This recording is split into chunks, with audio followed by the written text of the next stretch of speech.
Good afternoon and welcome to this webinar for Risk and Resilience, Climate Disasters, and Humanitarian Action.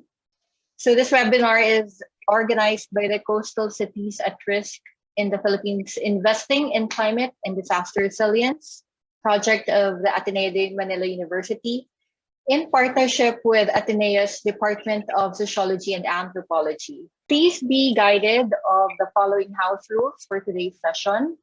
So all attendees and participants must mute themselves and turn off their video while this webinar is going on. And this event will be recorded for documentation purposes.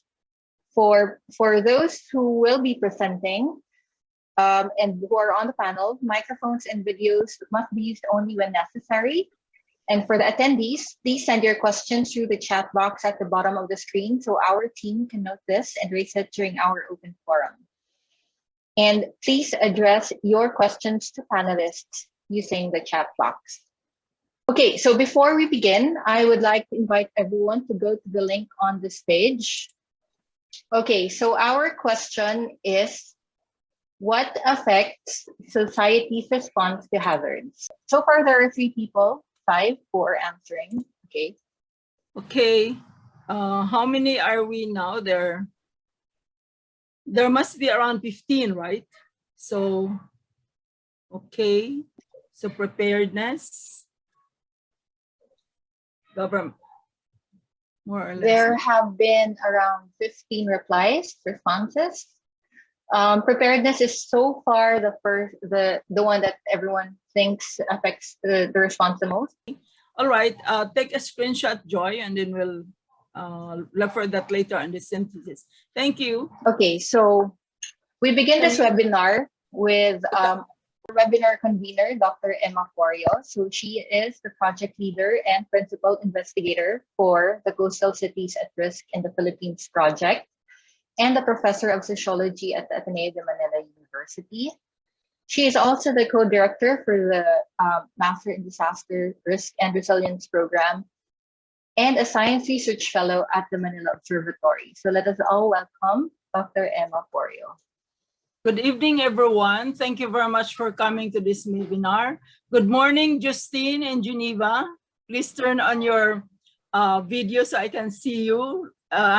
Good morning there in Geneva. I would like especially to thank you, for coming here and sharing your study with us. I am very, to my class, I'm very grateful to Justin Veuthey for sharing his excellent work on social capital, inequality, and natural hazard preparations in St. Bernard Leyte, the site of the infamous Ginsaogon landslide that buried several hundreds of children as it happened in the morning of a school day.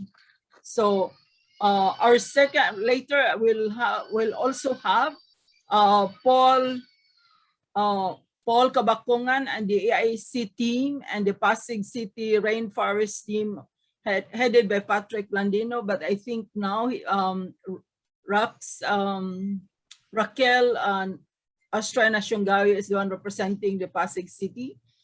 In 2019, CCAR-PH signed MOU with City Mayor Vico Soto, and we, Ateneo and the AIC, committed to helping them build their resilience in the Pasig City, especially now in the Rainforest Park in Maybunga, Pasig City. So without much ado, I'd like to say we are very fortunate today for having these 2 experienced people and studying and responding and studying in the case of Justine and the case of AIC and Paul and his team in responding to disaster risk. Okay, all right, thank you very much, and it's your Joy, it's your floor now. All right, so thanks, Doc Emma. Okay, now we officially begin our lectures, starting with Dr. Justin Veuthey. So Dr. Veuthey is interested in what individuals and collectivities can do to reduce the risk of catastrophes before a hazard comes along.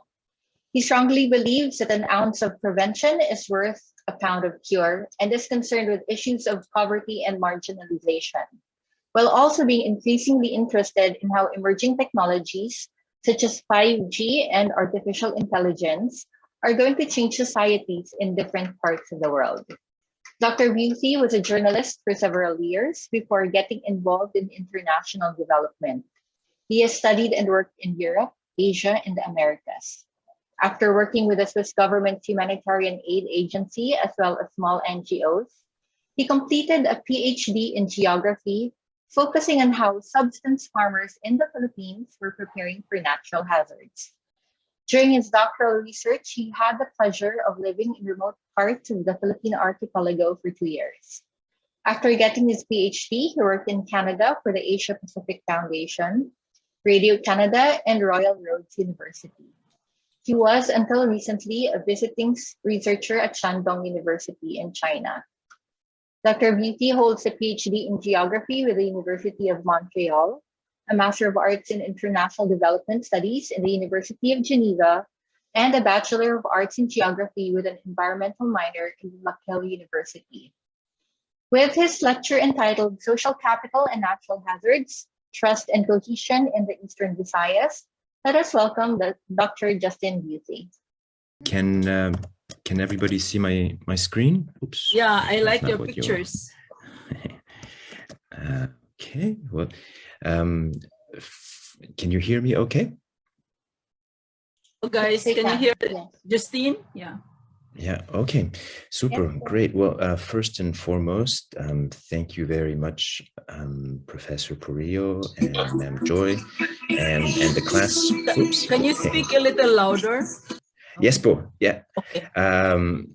And so, yes, a very heartfelt thanks to Ma'am Purillo and Ma'am Joy for having me speak in this webinar. I'm really honored and flattered, and I hope I live up to the expectations. So my presentation is about the research I did in the Eastern Visayas and about inequality, social capital, and how economic inequality has an impact on social capital and how that has an impact on how people individually or collectively prepare for natural hazards. As Ma'am Joy very kindly underlined, I used to work as a journalist, then for the Swiss government, and now I'm working for the University of Geneva, as well as a foundation here in Geneva that does technology transfers, where we look at innovations and we try to apply them to developing countries in collaboration with researchers in developing countries. So at the end of the title, there is my full name. If you're interested in connecting with me, please do so on LinkedIn. Okay, without further ado, in view of you all taking this class, I'm sure you realize how important disasters are in the Philippines. Huge number of people are killed. And as in 2013, the typhoon Haiyan or Yolanda in the Philippines. Yeah, so there was research done after that disaster, which showed that 90% of the casualties were predictable. And that's research done by the German Development Agency. And one of the issues was the fact that there were hazard maps in Tacloban and in different parts of Leyte Island, but the maps which were supposed to tell people where they would be safe actually weren't quite right. 70% of the evacuation centers in Tacloban got hit by the storm surge. So, you know, people refused to leave their homes because they didn't trust what the authorities were telling them. They also didn't trust their neighbors. A lot of people refused to leave their homes because they were worried their neighbors would borrow, steal, would take their things. So a lot of people refused to evacuate. And even those who did evacuate, as we see, 70% of the evacuation centers were also hit. I'm going to skip over a lot of this. Maybe if is going to help. A lot of the issues of disasters, just to say this, disasters have been increasing, that Asia Pacific is really hard hit. All of this you guys know already. This is hazards in the area. This is a very brief parenthesis to mention that there are quite a few men who don't see what this is, and I'm one of them. So when you're making graphics and little red lines and green lines and tables, think of all the colorblind and color weak people. So I'm sure all of you have heard of this risk equation, which was hammered out by Ben Wisner and his team back in 1994 already, that the risk of a disaster is the combination between the hazard and the vulnerability. And what I am interested in is the soft aspect of vulnerability, not how much iron you need to put into concrete so it doesn't crumble with an earthquake, but more why there is not more iron in the concrete, in the reinforced concrete, why there's corruption, why people don't trust the authorities, why people don't trust their neighbors, all this kind of stuff. So I'm interested in the social software aspect of vulnerability.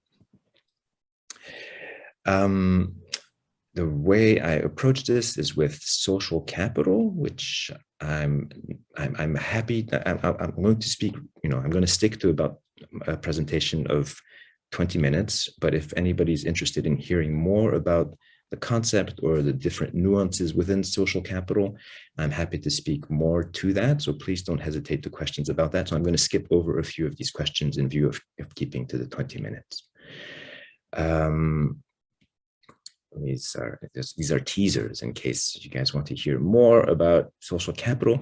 And one of the ways of measuring social capital, which I will talk about, is trust. So there's trust between your neighbors, trust with your authorities. And there have been abundant research which shows that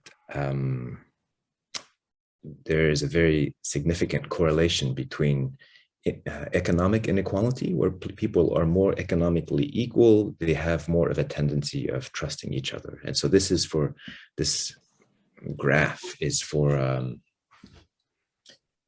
different countries. So you have the Philippines down here on the bottom, where you can see that people don't trust each other very much. There's also a fairly high level of income inequality. Whereas in places where you have more inequality, where people are where there's less of a difference between the very rich and the very poor, people are more likely to trust each other. And the way this was measured is that they asked people, do you think most people can be trusted? And so people would say yes or no. So it gives you an idea. So there's a strong correlation between places where there's a lot of inequality and places where people don't trust each other. And for disaster risk reduction, this is what I decided to really focus on. The Philippines, I'm not going to teach you guys anything about the Philippines, so I'll skip over this. My locations of my research was in the Eastern Visayas, so I'm sure all of you know the Visayas. In the Eastern Visayas, I was on the southern end of Leyte Island, so Tacloban is right there by the border with Samar, and in southern Leyte, I was in Cabacungan Bay, which in the municipality of Saint Bernard. And it's a very mountainous area, as you can see here. It's just north of Mindanao, pretty close to Bohol. The municipality where I was located was Cebuano speaking. And I had attempted to learn some Tagalog, and that was not so useful when I got there because people preferred speaking in English or in Visaya. And so I attempted to learn a little bit of Visaya. Tapos, kasabot ko gamay. Alors, also what I wanted to underline is that this is also until relatively recently, the Cebuanos were, 50 years ago, 60 years ago. The Filipinos, the Cebuanos were a majority in the Philippines, and it's for political reasons that Tagalog was, or Filipino was chosen very close to Tagalog. The research site itself, as Professor Purillo underlined, in 2006, the barangay of Ginsaogon, on February 17th, there was an earthquake and a very large landslide happened, which completely smothered the whole barangay, which used to be in the middle of this big mess here. And it smothered and pretty much killed over 1,200 people, including over 100 school children, because it was indeed, and as Professor Purillo underlined, it was in the early, well, not so early, but like in mid-morning. And so, yeah, people were in class. I mean, there was also an association of women's group, which was gathering. So it was a very big disaster. The result being that, the result is that when I got there in 2009 and 2010 and 2012 and 13, both the authorities and the locals were quite receptive. I mean, it's a small municipality, about 20,000 people. Everybody had a relative or a friend who had been killed in the Ginsaogon landslide. So people felt quite concerned and were quite open to hearing about, they were worried about natural hazards, and they wanted to find out what they could do to protect themselves and their families. The municipality of Saint Bernard, so the authorities were quite welcoming to my research, but also to projects from international as well as national NGOs, which were doing disaster risk reduction work there. And the Eastern Visayas, as you probably know, is one of the areas which is the most frequently hit by typhoons. It's also very poor, very remote, and it was until recently quite a hotbed for the New People's Army guerrilla. I mean, they're mainly now, from my understanding, still in Samar, but the southern Leyte and in the municipality of Saint Bernard, where I was, officially no longer had NPA, but that is in the recent past, and so there's that left a mark on people's perception of things. One of the reasons I wanted to go to a very remote place is that when I first came to the Philippines in 2009, and I consulted with different professors, Ma'am Purillo included, different professors from UP, as well as some of my supervisors who were quite familiar with the Philippines and Canada, they said that oftentimes Filipino researchers do not have the opportunity or the funds to go and do field work out in places very far away from the big cities, whether it's far away from Cebu or far away from Manila. And so I figured, I had that opportunity, and I was personally interested in seeing what life was like out there in the rice paddies. So that's what I did. It's, as in many places in the Philippines, there's also a Filipino-Chinese Tsinoy elite, business and political elite. And that is something I asked about in my research. I was curious whether people felt there was a distinction with Filipino-Chinese, and I also interviewed quite a few Filipino-Chinese themselves to see how they felt about the situation.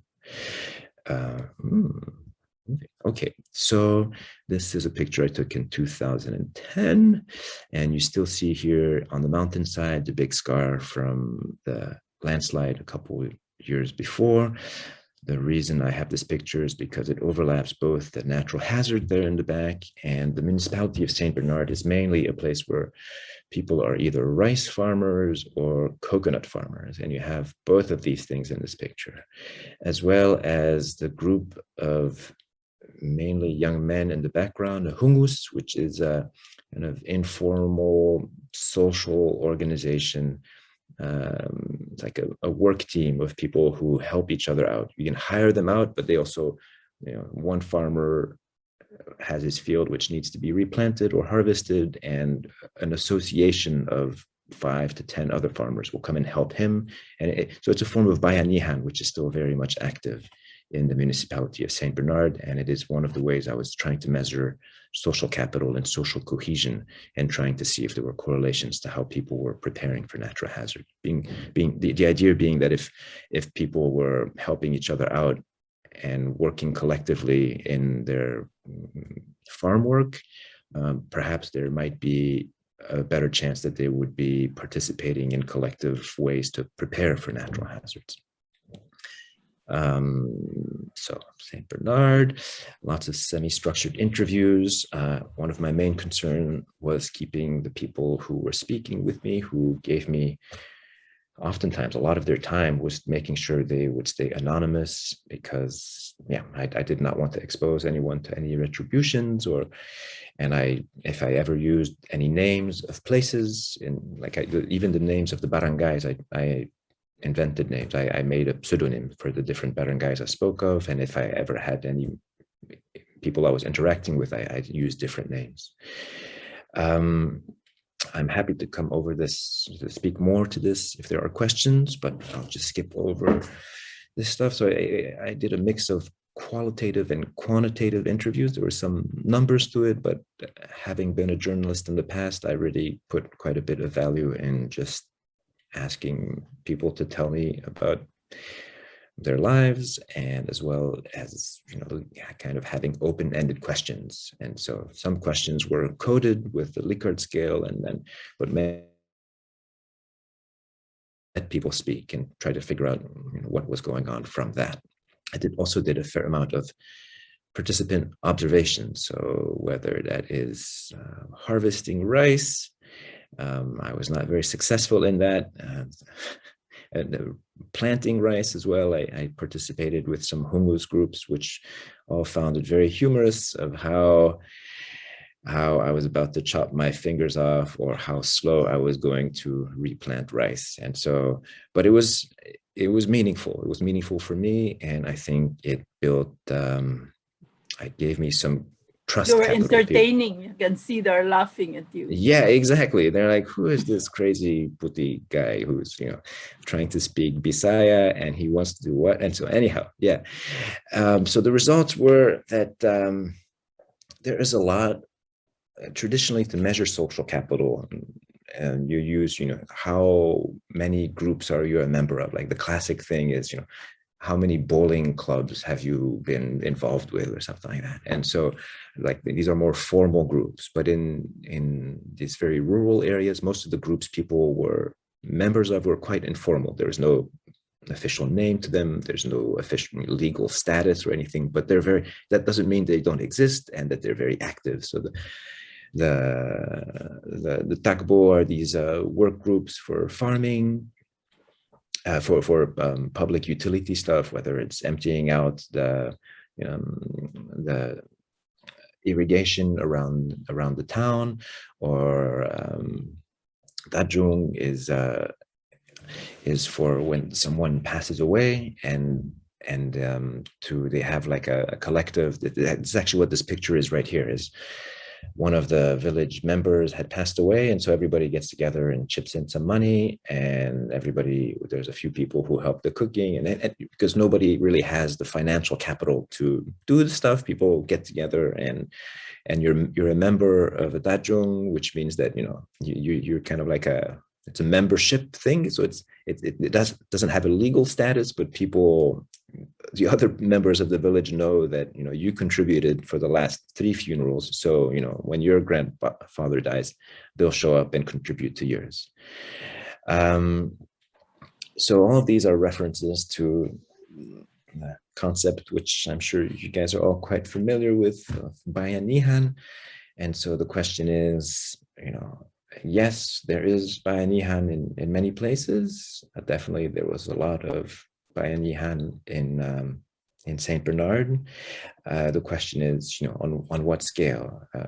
How actually right after the 2009, 2010 floods in Manila, the people of St. Bernard had sent the dried fish up to Marikina and different places. So there was a sense of bayanihan, but I would make the argument that bayanihan exists, but on a very local scale, and that as a general rule, yeah, people help people who are close to them, but not necessarily on a national scale.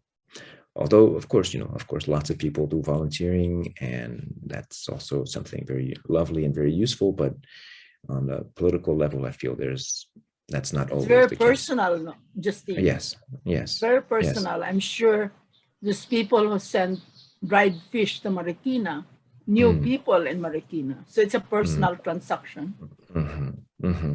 And then the question is, who is part of your team, right? The blood is thicker than water. So people will help out their family and their barkada, but will they help out, the squatters who are living across the river or across the street? And that's another question. But so in St. Bernard, this is in one of the barangays, which I call Acacia, it's not its real name, but which was a barangay which was they had very few overseas Filipino workers, very few OFWs, and most people were farmers, which meant that most people were pretty poor. But at the same time, most people really helped out in these takbo. This is when there's like a collective work, and they're cutting this. What they're pushing right here is the stump of a coconut tree, which they've cut down, and they are clearing it to make a basketball field, which, as you may have seen earlier, the basketball fields or concrete is used for drying rice. So it's both for play, but also for processing agricultural products. Another result that came pretty clearly is the question of interpersonal trust. And the way I tried to measure this was by asking the question of their pitaka, of their wallet. And if you ask people, do you trust your neighbor? Everybody says, oh yeah, of course I trust my neighbor. But if you say, how about you put them in a scenario and you say, how about you're walking around town and you have your wallet with your ID card and some money in it, and your wallet falls out of your pocket, how likely is it that your wallet would come back? So if it's just around your house in your buruk, it's pretty likely it's going to come back. But if it's, the further away you go from your house, the more likely it's not going to return. And those results are even stronger when it comes to, with money. This is without money and with money. So if there's money, most people felt that if they were outside of the barangay, it would not come back. Also, there were tensions with the local Sinoy political and economic elite. This is in the municipio, in the main town of St. Bernard.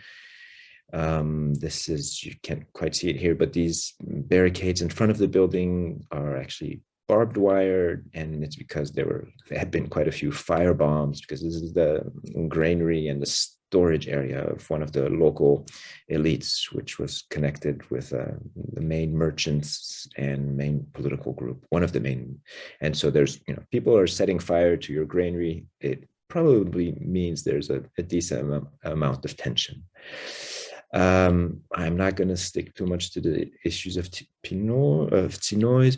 I tried to measure also how people were, how they were preparing. And so, preparing, whether it's interpersonal trust, but also preparing in terms of, this is the guy here on the ladder, he is setting up a local speakerphone so that the barangay captain can make announcements, whether it's, from going to, pay your local bill, or, the river is rising, you need to evacuate, kind of stuff.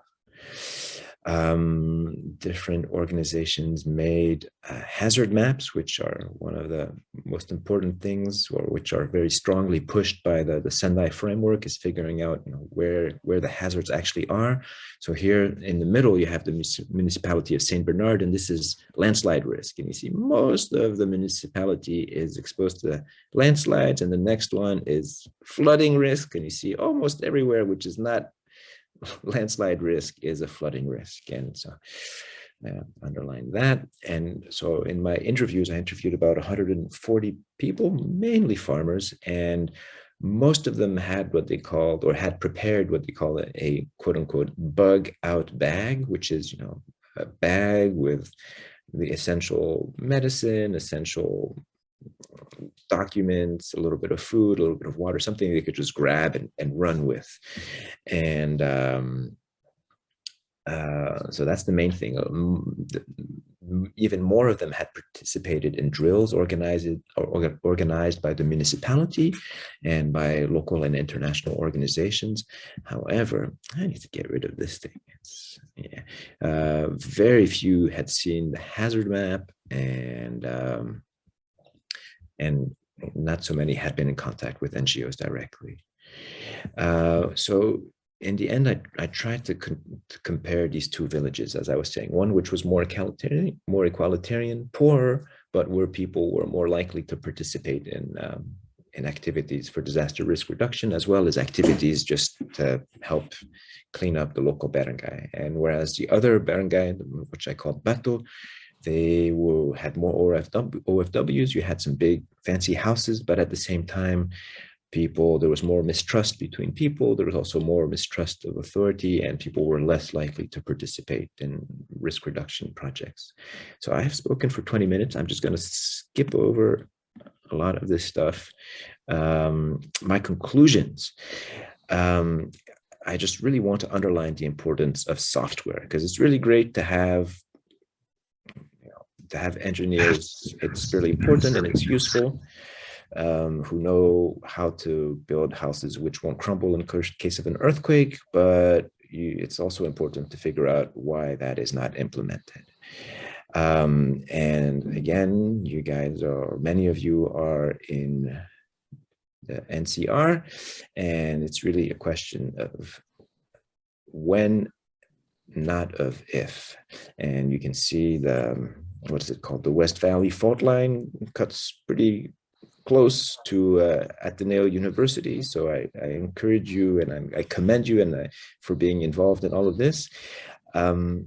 I just want to end with one quote, and I'll turn back the thing here to see if anybody has any idea. Please jump in if you know the answer to this. But who remembers Tilly Smith? Anybody remember Tilly Smith? Well, maybe not. Anyhow, Tilly Smith, I'll give you the answer because I've spoken more than 20 minutes and this will be the end of my presentation. Tilly Smith was a young woman she was with her parents on vacation in Thailand in 2004. And when the tsunami began to happen, the ocean retreated, there was burbling, all of this stuff, and she had just had 2 weeks before a geography class where her professor had told her about what a tsunami is and what are the predictions of a tsunami. And this little girl saw it and understood it, and she convinced her parents, and her parents convinced the beach people to evacuate the beach. And Tilly Smith, this 10-year-old little girl, saved over 100 people from getting killed from the tsunami. And it's really sometimes it really doesn't take so much investment. It can just be simply knowing what to do, which makes the difference and saves many lives. So that is the end of my presentation. Please connect with me on LinkedIn if you want further discussions or just to connect. And otherwise, I'm very happy to respond to questions, and I look forward to the next presentation. What accounts for the difference between Bato and Acacia? So there initially I thought it was mainly, when you go to the barangays, very clearly one of the barangays has lots of OFW houses. I'm sure all of you have seen these, big houses, several floors, nice finish. And it's, many of the people there have either been overseas Filipino workers or have a relative who's an OFW. This is in Acacia or in Batu? That's in Batu. Okay. Yeah. And so there was high inequality. Higher, yes, definitely. Higher. I mean, it was definitely visually striking, and the statistics showed that as well. Yes, Paul. Okay. I see there's a question from Ma'am Bianca. Okay, Bianca. Sorry. It's okay. Hello, are you able to hear me? Okay. You mentioned that you were trying to observe a lack of trust among these communities and how this affects social capital, for example. So you also mentioned that bayanihan as a concept is more substantial at the local level. So how was it in your experience as an outsider entering these communities and trying to engage with them on a more personal level, since for you observed bayanihan to be more on a local level, to be dependent on, let's say, more personal affiliations like family and friendship. So what was it like for you as an outsider trying to build that rapport among these communities and trying to get to know them? Yeah, great question. Thank you. I did not mention this in the presentation. I'm glad you brought it up. People, like everywhere in the Philippines, are super welcoming to foreigners.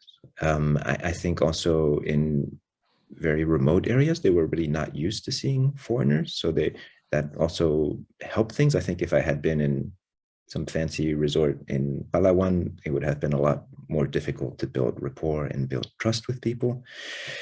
I think the fact that I went and lived with them and went back for several years. I was first there in 2009 and I stayed for 6 months, and then I went back several times. And, I'm still not daily, but every week or every month, I'm definitely in contact with people from St. Bernard. I mean, we're still friends. We're ongoing, there's like a rapport. And I think having gone there repetitively, so it was really, yeah. And in my thesis, it's a relationship, no? Exactly. They went after Yolanda hit mainly the northern part of Leyte Island. I had people in St. Bernard contact me and say, oh, we weren't as badly hit, but the roof of our school got blown off and all this stuff. And, I was happy to contribute to some rebuilding of certain things. And so, yeah, I still get Facebook pictures of them and their families and things. So there's a rapport and a relationship, and I think I will forever, until the end of my life, be grateful for how welcoming Filipinos were, and particularly how welcoming the people of St. Bernard were.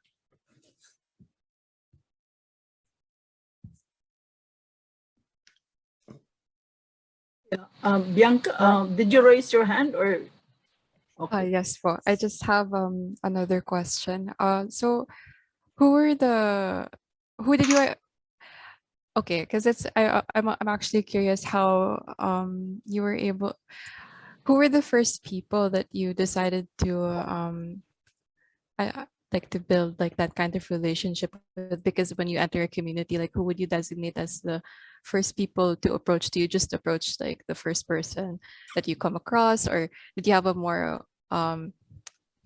like a bigger process behind that of who your point persons would be in entering this community? Because you also you mentioned that in your methodology that you're also doing participatory observation, and I think that's a lot harder to do when you don't quite blend in the first place.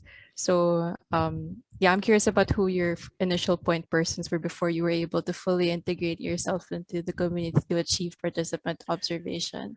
Yeah. Thank you for that question. For one, I don't know if I was ever able, or I highly doubt I was ever able to to fully integrate, I think, but I definitely tried very hard, but yeah, I'm conscious of the limitations of my capacity to integrate. But to answer your question, so I had initially found out about Saint Bernard when I was in Tacloban, and I was speaking to different national and international organizations which were working in DRR, and some of them had projects in Saint Bernard, and they said, oh, go speak to Ma'am XYZ, who's responsible for DRR, and she's really so I had someone, I had social capital. I had someone who said, go speak to her on my behalf, and she presented me to the mayor. And as a general rule, yeah, I was often told, and the locals were like, yeah, first you go speak to the mayor or the local barangay captain, and you tell him what's going on. You're entering his domain. You need to explain what you're doing. Pay and respects. yeah, exactly. Just to hear what they have to say first and foremost, so that they don't feel offended that you're sidestepping them or whatnot. And I mean, that's the advantage of going back to the same place over several years, is that after a while you get to know people, and people get to know you, and they figure out you're not an agent for the CIA or something, and so forth. And so that yes. And then I became friends with a former school teacher. Actually, in this particular final picture, it's actually, I became really good friends with a retired school teacher, and there are not so many schools in Saint Bernard, so she knew everybody. And so she was really key. And yes, she's one of the people I'm very, very, very grateful to, because she was quite active in her church, but also in the community organization. So she really helped open doors for me. Yeah. Okay. Thank you for that, Dr. Veuthey. So now we will be answering a different question, which is what are the factors that shape the response of those in Vinsaugon to the landslide? So later on, we will be able to see if if we can synthesize what we answered in the first question and those that will come up for this one.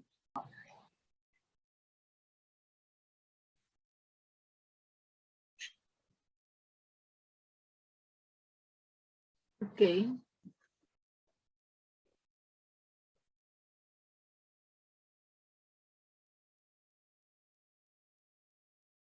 All right, so we have a lot of social capital, which is the topic of the presentation. Informality, trust has been coming up a lot. Bayanihan, of course. Importance of the intangible, trust in institutions. So our next speaker is Engineer Paul Cabacungan. He is currently the operations manager of the Ateneo Innovation Center and the owner of Solar Rain Consultancy and Designs. He specializes in designing solar power devices, electrical and electronics engineering, as well as machine automation and control. And Sir Paul graduated from the Mapua Institute of Technology with a Bachelor of Science degree in Electrical Engineering and a Master of Science degree in Electronics Engineering here in the Ateneo. With this lecture entitled Prepositioning Assets Before Disaster Strikes, let us all welcome Engineer Paul Cabacungan. Hello, everyone.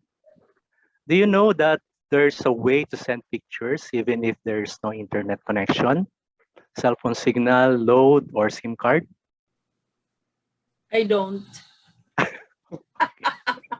Well, we will get into that later. Okay. Actually, my RA does. Okay. Correct. Okay. But for now, does someone ever experience being in a disaster? What sort of problems did you encounter? How about you, Dale, from Marikina? People from Marikina. Yes po. Yeah, usually the floods in the area get really high and there are a lot of houses that get drowned most of the time. Usually Correct. what would happen is that we would have spots where we could evacuate which are situated higher in Marikina. So yung flood Yeah. usually just goes to the valley portions of the city. Correct. Even if And there's no typhoons, And diba? Jacob said he Yes was po. in Tagaytay when Taal erupted. Oh no. Yes, it was very traffic that night, and then we couldn't see because of the ashfall. So yeah, Definitely. Yeah. it panic yung mga tao, yung all of the water was gone. But it was very needed Yep. to make the windshield visible. And Correct. then some people helped. They provided water for all of us. But yeah, it was a tough time. Yep. I remember during Ondoy in Marikina, in our house, it's up to here, inside our house. So that's how, if you are from the Philippines, chances are you encountered a lot of this, right? Most of the time, people need shelter, water, food, electricity, medicines, and communication devices. I remember during Ondoy, there's no electricity, and the cell phone signals were out. So I'm wondering, oh, what happens to my child?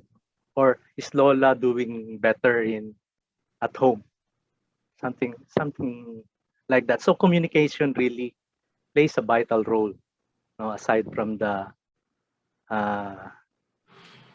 from the uh, from the shelter, from the devastated, or even if we have contaminated water, people are just vomiting and they don't know they're already gotten some poison. So if you see that my first slide, okay, a lot of our disasters, okay, will give us a lot of problems in the form of life-threatening events, right? I remember one story when we were in Talimailan. One of the people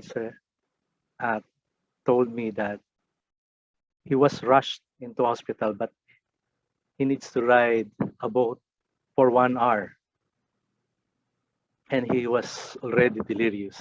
And the only thing that saved him is to drink 1 liter of clean water. Okay, and the doctor said that saved his life. So imagine if we have. Is anyone been to Polillo Island? No. When we were there in Barangay Bonifacio, there are no electricity, there are no municipal water, and worst case, they don't have internet connection. Grabe, no? That's really so sad. But they only communicate through transceiver radios by the Coast Guard and telling them not to go on shore when the waves are rough. So as you can see in here, we deployed some of these technologies, and actually these technologies we're planning to deploy them in Naga City. For this talk, we will look into clean water, electrical energy, and resilient communication. Okay.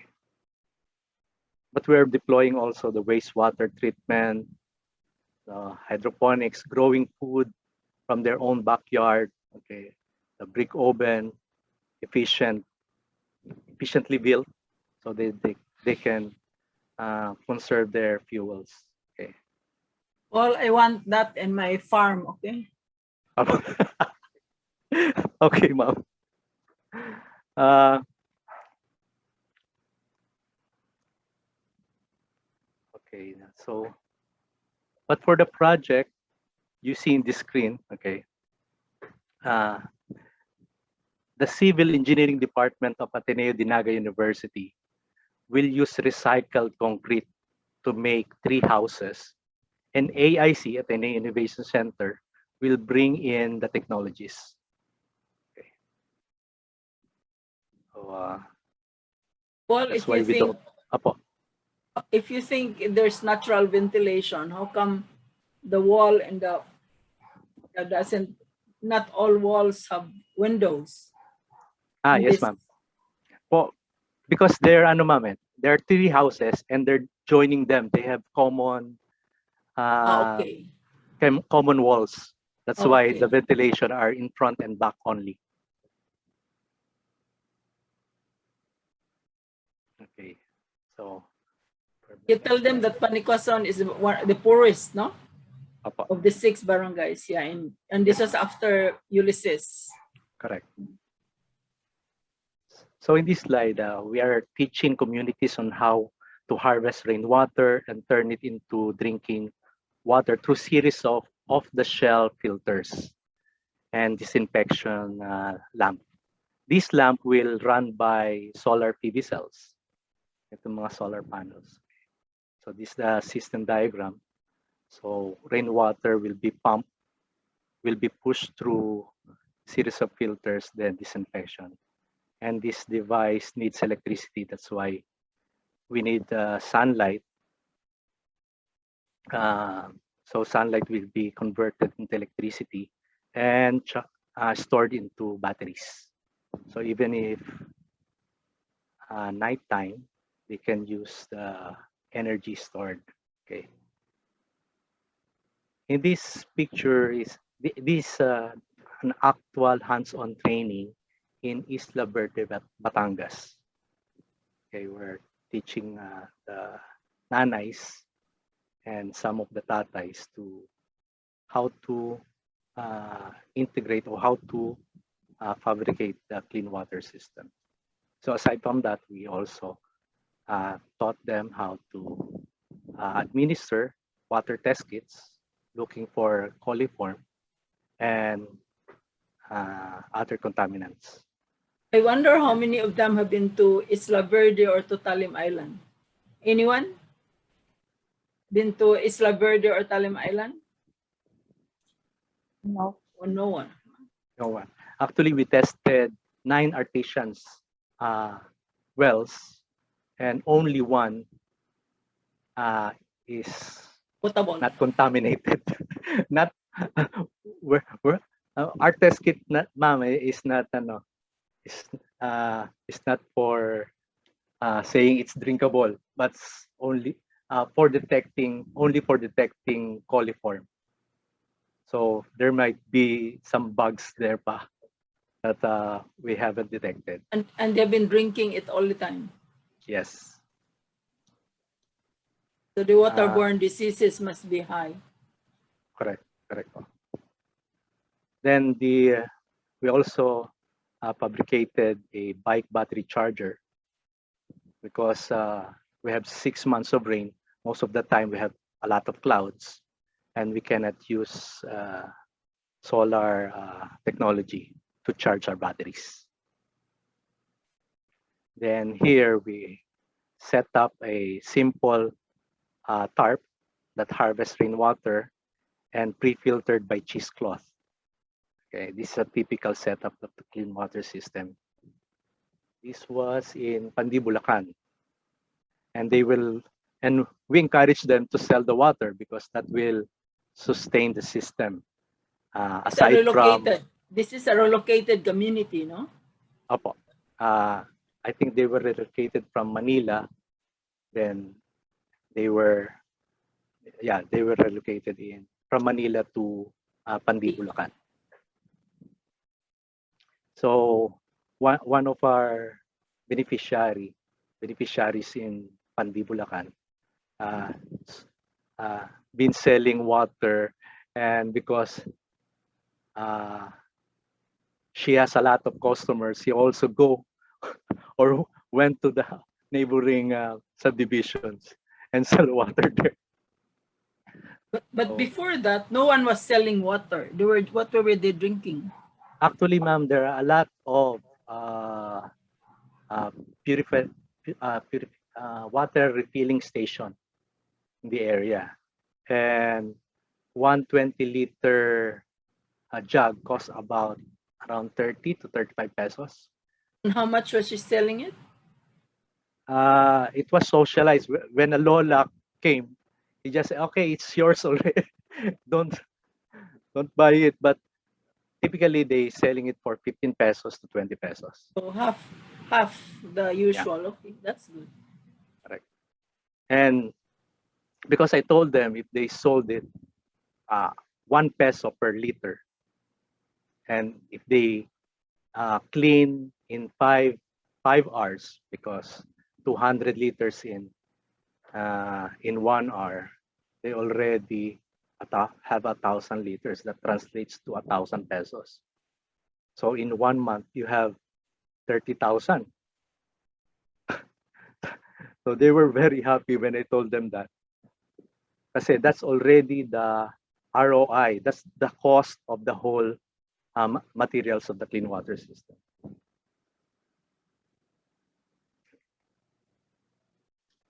So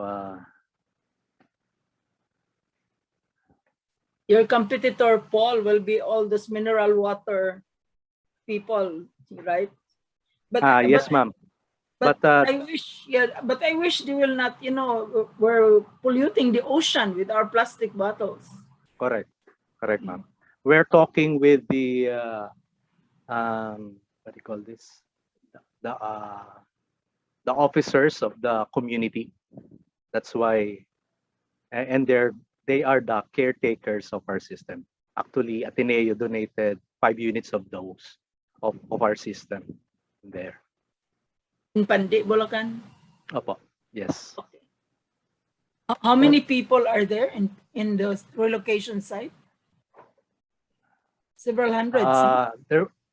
The houses are around in just one subdivision, 3,000 to 5,000 houses, and sometimes one house have a 5-member family to a 10 to 15 members. I saw a picture of the site. They didn't have any trees. I hope they have trees now.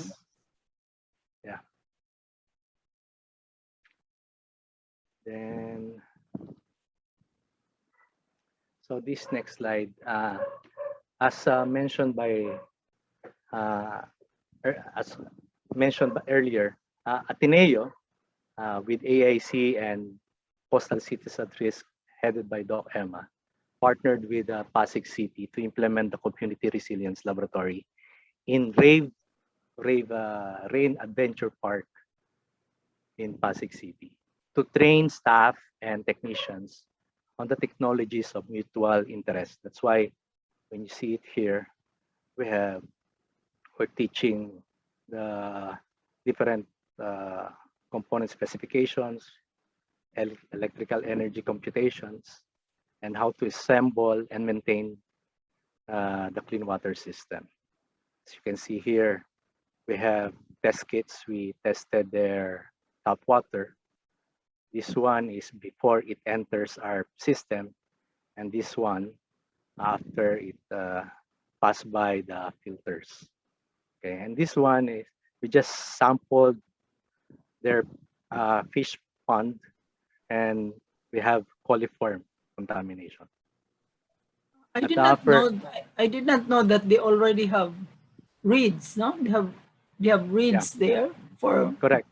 Yeah, that's why when we conducted an ocular inspection of the park, they strongly suggested to implement the wastewater treatment because they already have the papyrus plant here that absorbs 90% of the bacteria from septic tanks, liquid waste.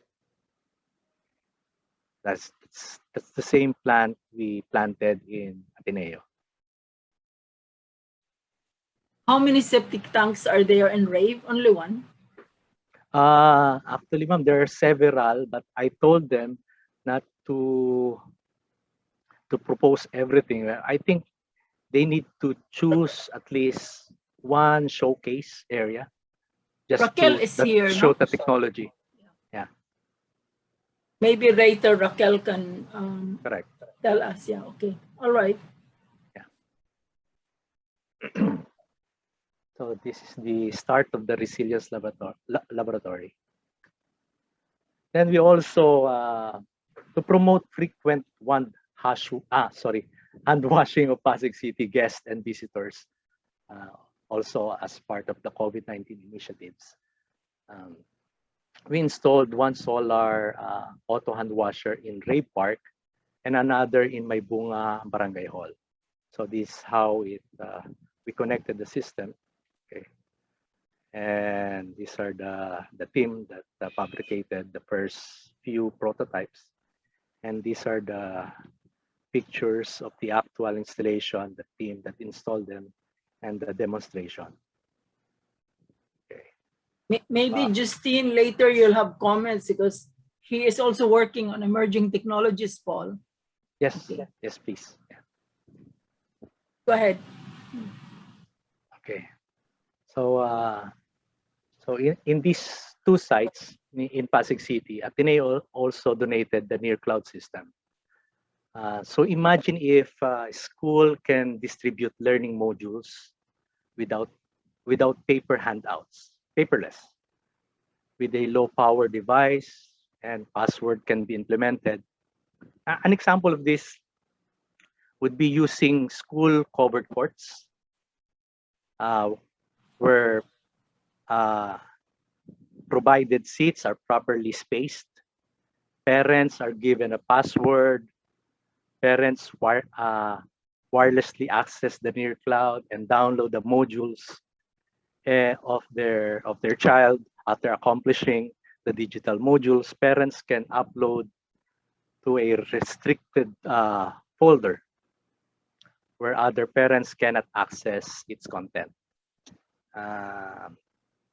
Teachers do not have to duplicate modules, and parents do not have to disinfect them before they bring the materials home.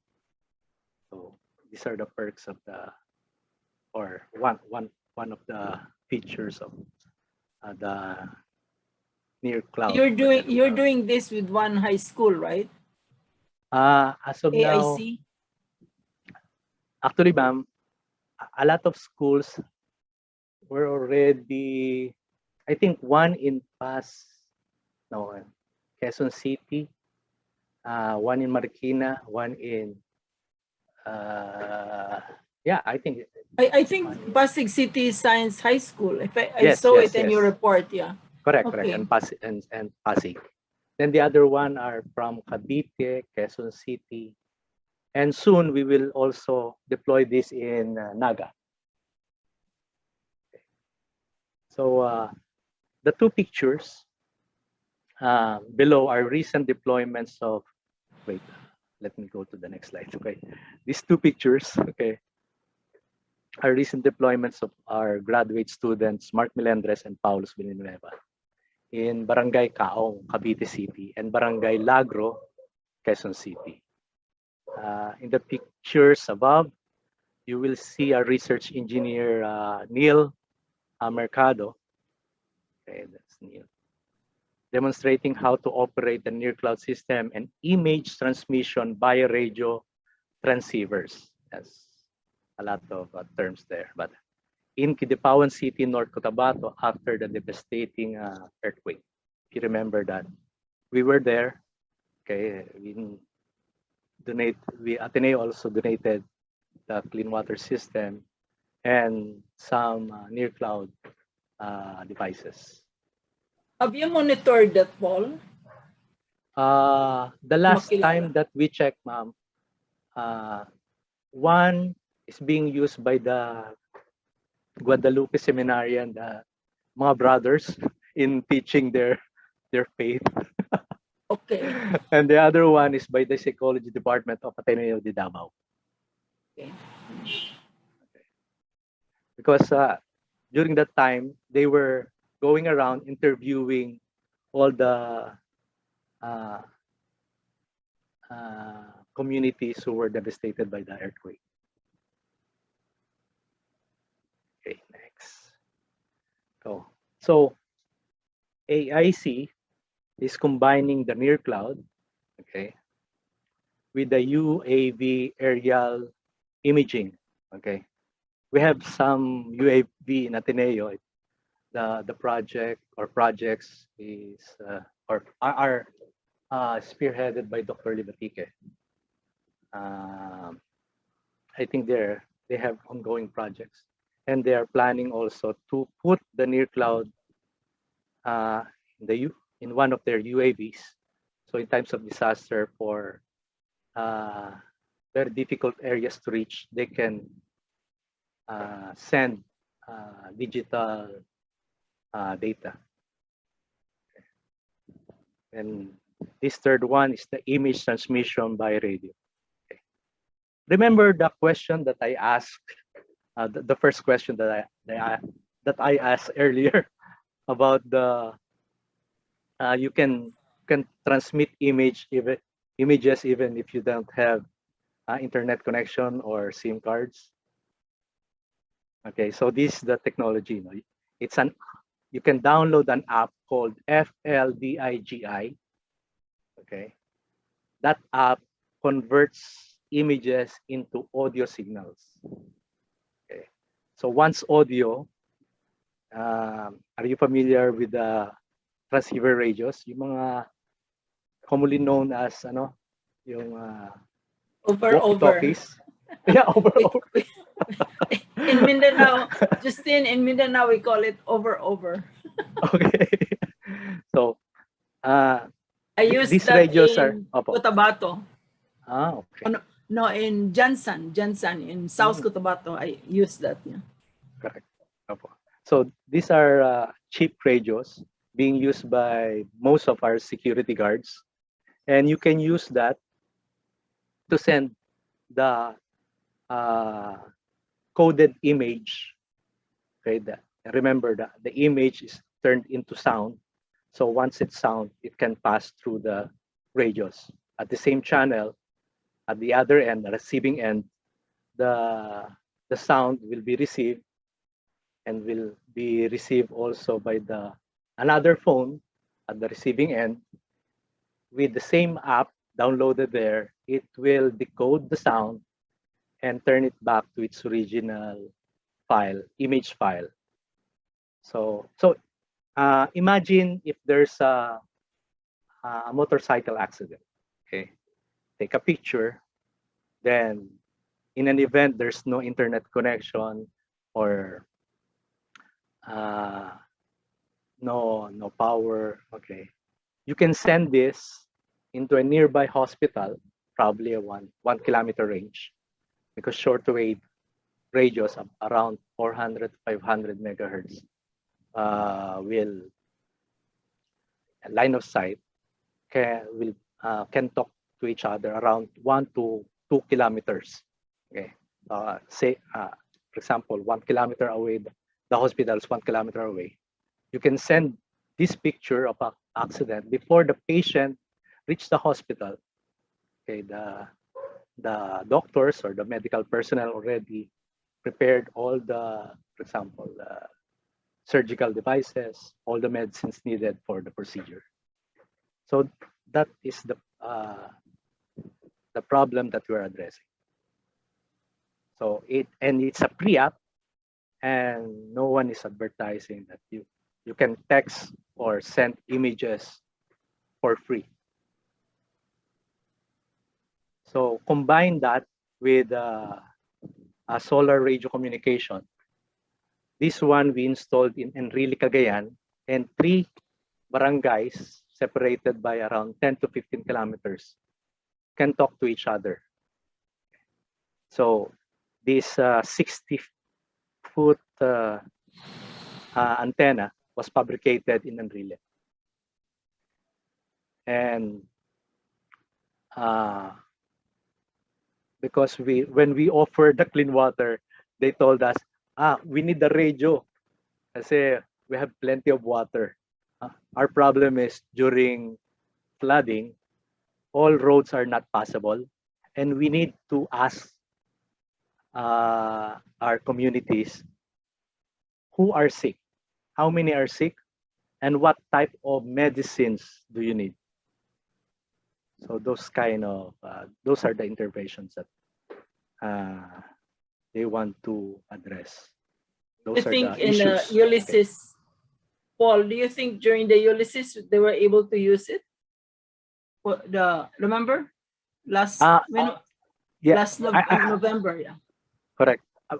Well, the last time that I talked to them, I think it was 2 years ago. They told me that still the system is still working.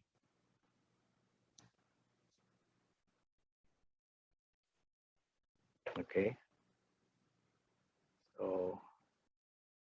So these are some publications of the near cloud. You can have the presentation if you want. Then my last slide is learnings. These are some of the things that we learned during the 10-year of deployment in different parts of the country. Okay. So for the first one, we made sure that we are talking to the right person. So we had incident when we already installed everything, and the big boss came and, no, you're not supposed to put it there. Put it here. So we end up transferring all the things. So that's one thing that we remembered. Then the other one is that the second one's actually when one of the caretaker gets sick, the other one can take over and continue the operation of the system. So definitely we need an ocular inspection because sometimes when you buy early, not conducting an ocular inspection, it won't fit. Sometimes the plumbing doesn't fit. So that's why we need ocular inspection, orientation of the sun, what are the boundaries of the area, things like that. Trial runs. Yep, it's not actually for effective connectivity. Actually, the more we conducted trials, the more we expose problems, and the more we solve it. Okay, that's why every time we deploy, we learn new things. So feedbacks, comments, and suggestions. These are really gold when the community is confirmed that your device is usable. That's hooray for us.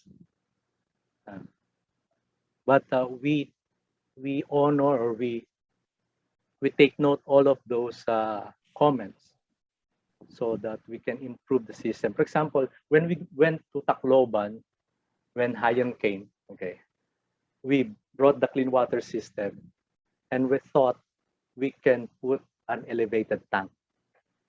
But when we get in the area, all of the houses are flattened. Not a single house is standing. So that's why we look for a solution. That's the PVC pump. We are also teaching communities on how to fabricate their own pump so they can push rainwater through the cleaning system. Sorry. So redundant components. So we need these things. We cannot be dependent on just one. Always we have spare. Okay. There's one thing when we were in Benguet, that 4 hours rough road in from Baguio, one of the lamp broke, and there's no hardware stores on site. So that's a big learning Lesson. for us. Lesson learned. Charge to experience. The presence of reliable electricity is, yeah, that's why we're teaching communities on how to generate their own. Hands-on training. You know, whenever we train people and we allow them to touch all the components, sorry, we see smiling faces, and the retention of our lecture is better than just seeing and just hearing. So that's why we always conduct hands-on.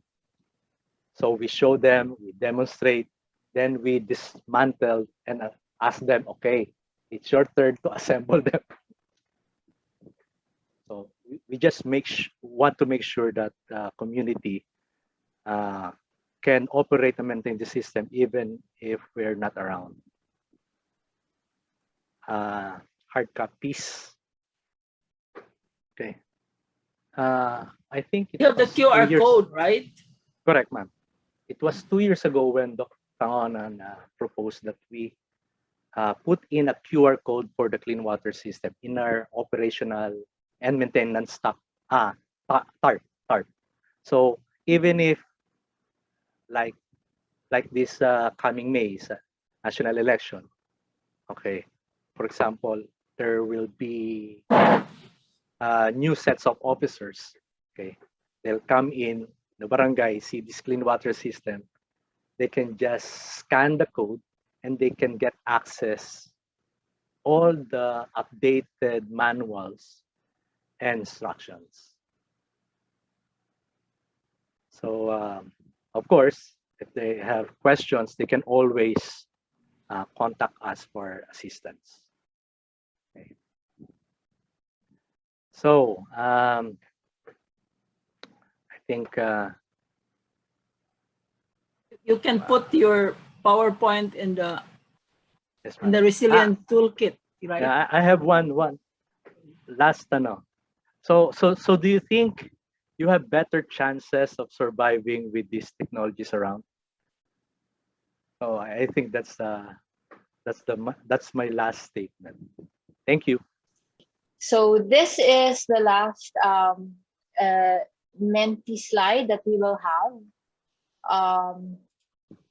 All right. And this deals with what Sir Paul has just presented. So what is the role of science and technology in building community resilience? And you can connect it as well to what Sir Paul has asked regarding if having these technologies in place helps your chances should disaster strike. Okay.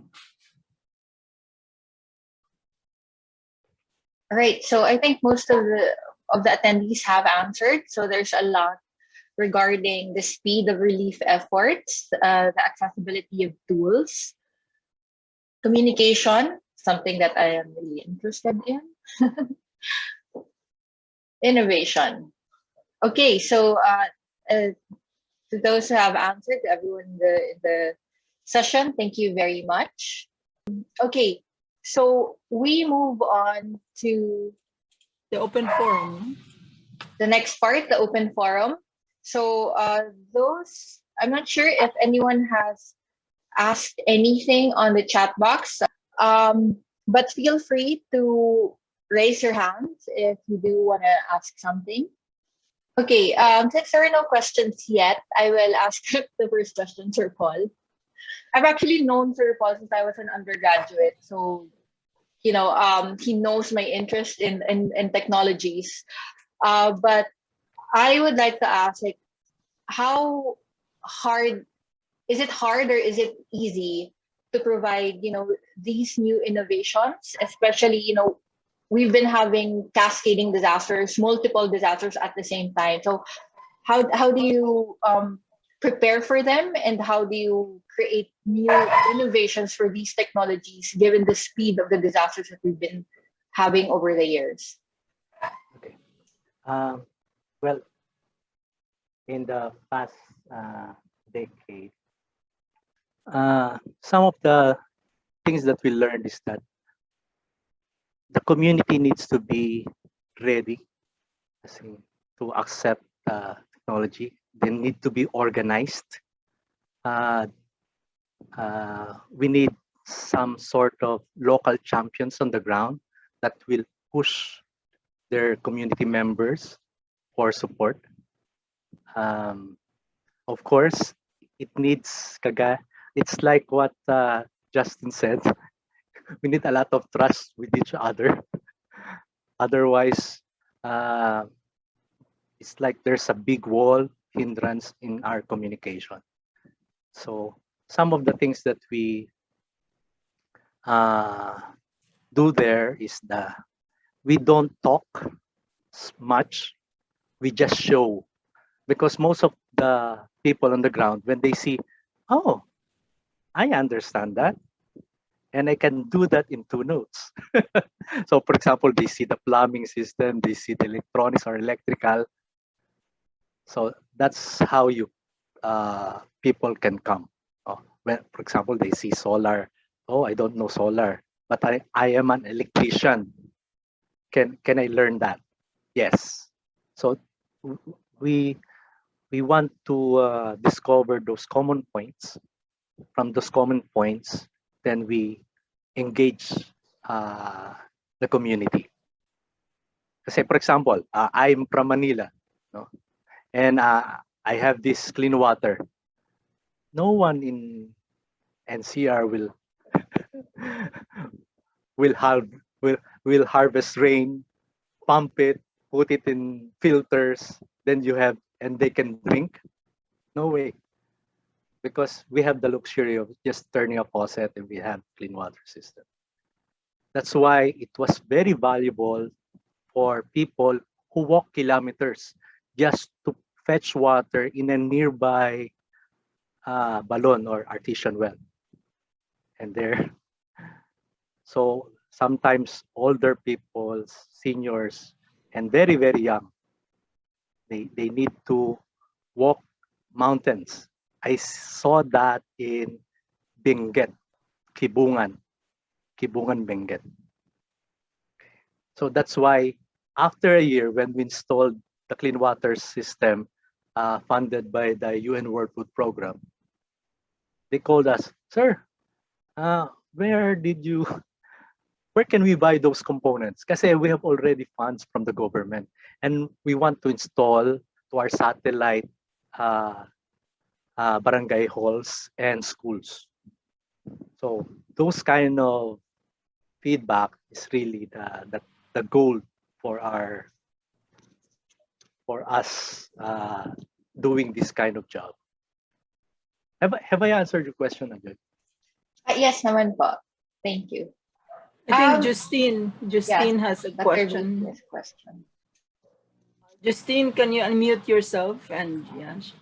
Yes, thank you so much, Paul, for the really interesting presentation. And I was already excited before, and I'm even more excited now because I work with the University of Geneva and I research similar things. And I also work for this foundation here in Geneva called the Antenna Foundation. And we also do lots of very similar technology, specifically the one that you referred to teach, to have these little local, non-connected to the internet modules. And we have something very similar, but which is, we need to speak more of. I've shared in the chat box. We can have a partnership. Justine. Yes, I think it would be really interesting. Yes, and Ateneo and AIC. But I do have a specific question.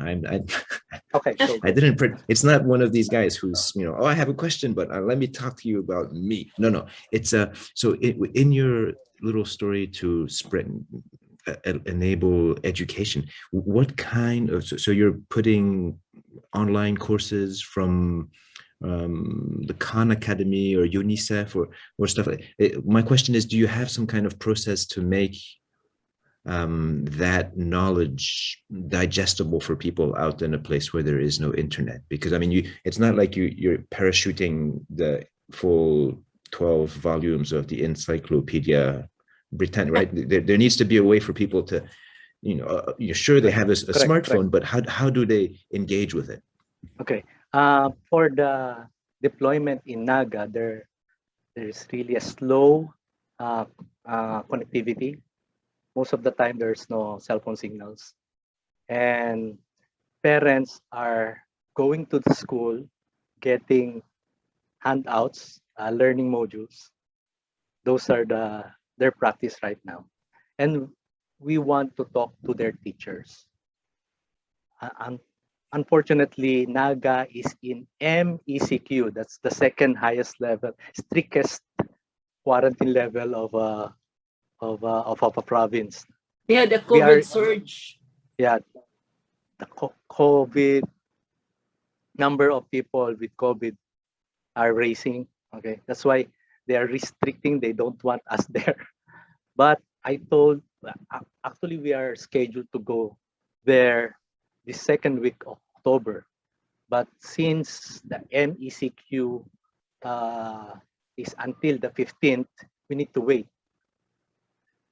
But Paul, you tell them in November or in December. Was it December or January already? Remember how something like the system at the time, you need 10 days or something like that to process all these papers. It's very difficult, Justine. Yeah. Correct. At the same time, well, on top of my head, I'm thinking that if I can converse with the teacher, I will know what sort of modules or handouts, or how can we help them digitize these things. Because I know for a fact, a lot of teachers are also struggling making their lesson plans digital. Some of the senior, sorry, please don't be offended. Most of the seniors teachers are really crying because all of their lesson plans are here. So for them to put it in the digital world, they need someone to type. So those are some of the dilemma. Paul, I will give you the presentation of Mayor Rex. He's one of our. He basically have turned the whole Valenzuela city system into a TV classroom, and I think we can learn a lot from them. I can give you the PowerPoint. He presented it to us last week. Yeah. Well, with regards to Justin's question about the connectivity, I haven't mentioned that we're also using 5G now for the near cloud system. Actually, one of the papers that we published make use of 5G. They went around Ateneo, okay, broadcasting 5G, and see if there's some station that there are connectivities. And yeah, successfully they got some data, but there's some places that the signals are not that good. So, but 5G is very promising, very fast connectivity, a lot of data that we can download and upload. But for the Naga City, I just want to know on the people on the ground what is really they need. It's like giving water to the NCR people and they don't need it, no? Pero I need to personally talk to them and ask them, do you really need this? Do you think this device will help you administer or teach your students? Or Paul, the Naga City DepEd at the time, Apo. during Robredo's time, I validated it. I think it has a good system, and Panicwason, in fact, the reason why I was able to go to Panicwason is because correct. at that time they had a system that they put the best teacher in the farthest place and Correct. with the lowest score. So Okay. Robredo basically did a lot of reforms in the education system. That's great. Because Just ma'am, yeah, we could put in a lot of educational platform, Wikipedia, Khan Academy, as what Justin said. But we need to ask the stakeholders, do they need it? So basically we can assist them if they tell us, oh, these are the things that we need, and we can start from those. the decision makers. Yeah. Justine, can you give some comments? I read some studies about 5Gs in Switzerland. About 5G specifically, I'm not quite sure what the mood about 5G is in the Philippines, but in Switzerland, it's very, as in most of Europe, it's very controversial.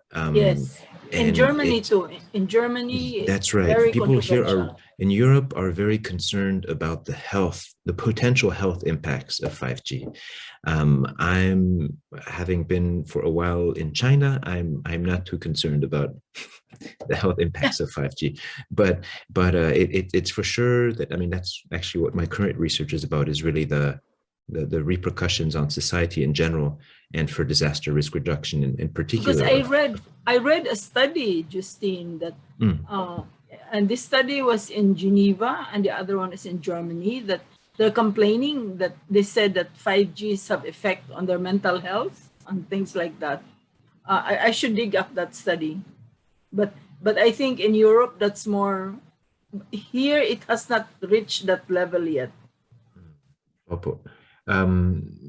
What is for sure though is that the People's Republic of China is very far ahead of the West, and I think that that is something geopolitically which is very worrisome for the United States and its allies. And there are some interesting reports from the Defense Innovation Board, which is a think tank for the US government, where you have like the former CEO of Google and like big names and all that. And they say it really clearly that the US has missed the boat in terms of 5G. So part of these concerns for health, I suspect, may be, how to say it politely, not propaganda, but like cultural diplomacy, information warfare, saying, so because very clearly China is ahead of the game in the 5G technology, whether it's Huawei or, I mean, they are. But what I'd like to know is that if they are ahead of the game, has there also been studies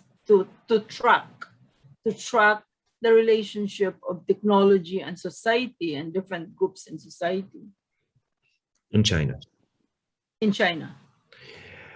So in the fall of 2019, when I was working for Shandong University, they were starting to deploy 5G. And I think now that's several 100,000, if not a couple million people who have access to 5G. In terms of the actual repercussions, I think that's still slow to come. In terms of the connectivity of 3 and 4G, definitely, I mean, that's the advantage of having a strong state, is that when the Chinese authorities decide that they want something done, they get the armed forces and the 3 main telcos and whoever else they think is worthwhile, and they get them all to sit down on a table and they say, this is how it's going to be. And so there's very little discussion, but things get done. And so I think that's one of the reasons why they're. My interest in 5G is that the Philippines has the lowest bandwidth in Asia. And it interferes in our delivery of classes, in our conferences and meetings. So, I mean, that's my interest. But Paul, how many 5G testing sites are there? I know Ateneo is one. What are the other testing sites of PLDT? I'm not familiar po outside Ateneo. Sorry. Actually, it's a project of Dr. Libatique, but inside campus, we have one in MO, one in the high school, and I think one in Arete. Because I think the parallel to that is because we already know that in Germany and in Switzerland, ISO2 studies, and I think what technology installers should do should have a parallel monitoring in the social behavioral side, and in the not only in the behavioral but really in the health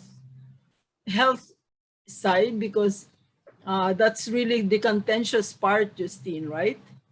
I'll dig up that study. The study was in Geneva, I think in Switzerland and Germany. So I think Paul kindly suggests to the OAIC that the parallel behavioral and health impacts should be done, because that's really the question, isn't it, Justine? In Europe, that's a very, I mean, I read, Financial Times, and that's what they're talking about. But I think we also don't know how much of it is really, cultural, what do you call this, the, part of the whole geopolitics, but we really don't know. But I always believe, Paul, that we should be ready with our evidence. If we are installing that that technology, then the evidence about the pros and cons should be clear for AIC and for Ateneo, right? Yes, ma'am. I just remember the comment when we were in Palakpakin Lake in San Pablo, Laguna, and we're just installing a microwave antenna. And when the fisher folks Raquel is from San Pablo. Raquel, are you still there? Yeah. Anyway. Yes, ma'am. Yes, ma'am. Okay. Listen to Paul's story.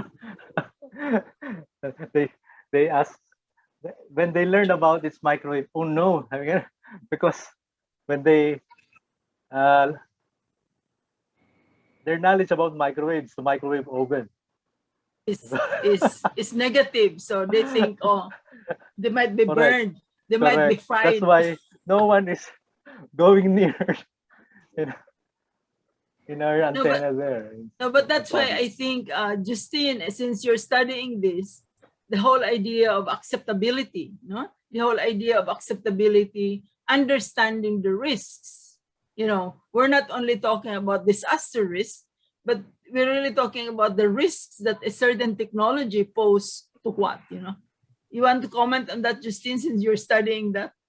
Yeah, I mean, I think that there's a lot of this stuff is super new, and a lot of it is really being discussed here in Geneva at what they call the International Telecommunications Union, the ITU. And I know both the ITU and UNICEF, as well as the ITU and UNESCO, these are really hot topics which are being currently discussed. Like in every week for the last 6 months, there are conferences, international conferences discussing these things.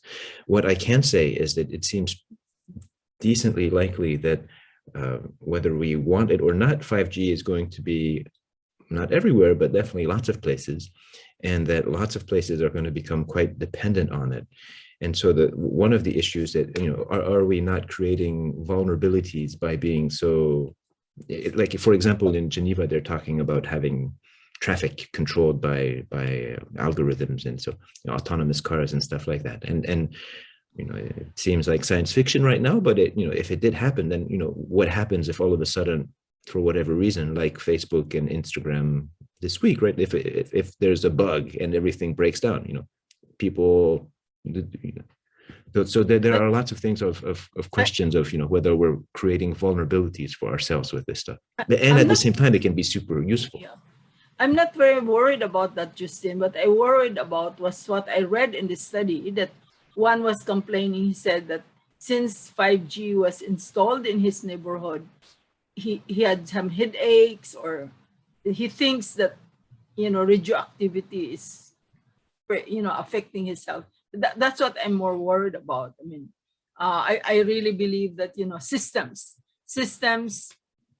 they're either, redundant or efficient or whatever like that. But I am more, I think that like what Paul was saying, they just heard the word micro, Paul, can you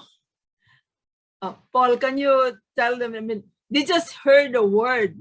The word right? microwave. Yeah. And so, and they started walking backwards. Yeah, Because so education is the very human important. instincts is to protect themselves. Right. So acceptability and also being informed of the pros and cons, I think is very important as we, push towards a technology-driven society. You know what I mean? I mean, it's the same with vaccine. Like some people are saying that since some vaccines are technology-driven, then if you get it, then you become a hybrid human being. So anyway, I think what's important. Ma'am, on the really, other hand, ma'am, yeah, ma'am, like as from the city government perspective, we are very thankful for AIC, and then of course Engineer Paul and Dr. Emma, because we've been mainstreaming, and you've been very instrumental in mainstreaming the climate change adaptation technologies and disaster reduction technologies to the rainforest park, and eventually we want other sectors from our city government to really appreciate and adopt the technologies that you've been teaching to us. And I'm very sure that also our mayor is very appreciative of this effort coming from the academic sector, connecting the academic sector from scientist point of view to the academe, and then to us, the actual practitioners, and then eventually we can partner with our legislators to really mainstream ma'am, yun. So we are very thankful from the perspective of the city government. But I think last time when we presented, Justine, what we did, when was that? Paul, that was 2020, no? We presented to the mayor and the DRR in person, but the DRR person was interested in UAV, no? And I think, Raquel, they are having some discussions of, I do not know who will provide the UAV for Pasig. Because I think when Mayor Vico came to our exhibit, Paul, remember we have an exhibit on Sagip Technologies? He was more interested right away, Justine, of how much can I order? And we said that, no, we are an innovation, a testing, fabrication system. We give it to the private sector. Yeah. He wanted the off-grid nebulizer. Yeah. Because during brownouts, person or children without the nebulizing machine can make use of the bicycle pump. Yeah. Just need Mayor air Vico pressure to automize the nebules. But he wanted to order. He says how much? He wanted to order right away. But I think that is the thing about partnering with the user, the potential user, and then partnering with the private sector who can fabricate, who can fabricate it. But Justine, I'm interested of Ateneo de Manila partnering with your group, because it seems to me that you are doing the same thing that we are interested. Like, for example, here in AIC, I'm really interested in putting the social, political, and economic and cultural component of technology adaptation or technology acceptance and user friendliness, so to speak. Do you have any comments on that, Justine? We should talk about this some more because I have many comments and I think it warrants more in depth. But yes, definitely, I think there's, whether it's with the University of Geneva, where I'm applying for funding with the Swiss government, as well as with the Antenna Foundation, which I work for, which does technology transfers. In both cases, I think there are a lot of overlaps and common interests, but I really think we need to discuss but this more fully. Do you have comments in what we're trying to do in terms of, I feel that building capacities, like with this class, the average age in this class is what, 19, 20, 21, like that. I feel that in the new normal, and there are many new normals now, education and capacity building is so central in terms of building, building individual resilience, building family resilience, building community and institutional resilience.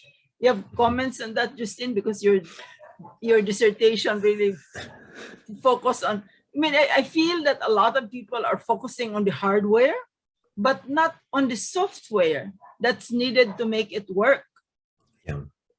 I think this also applies to your question about 5G, in the sense that I'm conscious that I'm not a telecommunications engineer, and I'm also conscious that the impacts that 5G will have on society are probably big enough that it's very important that sociologists and geographers and anthropologists and political scientists and engineers and yeah, scientists. But that we shouldn't right now.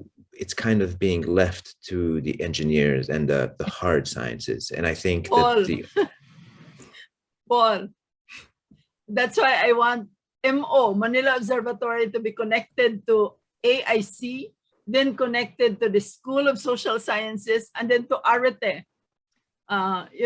We have to move in that way, really. Multidisciplinary, I think, is the way to go. Sorry, excuse me. Yeah, I think we have a question from Bern. Okay, yeah, Bern.